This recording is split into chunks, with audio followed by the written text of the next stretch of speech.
একখান চুল 100 টাকা।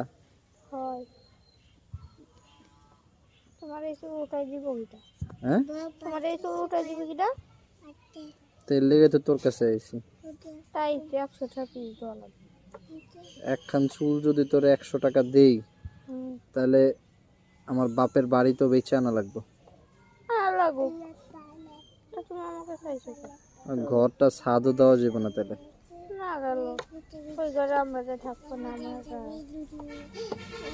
তাহলে টাক করে ফেলাই দিব না, 2 টাকা দিয়ে টাক করে ফেলাই দিতে হয়, 5 টাকা দেবে। পাইস নেই স্বামী নিয়ে গেছে।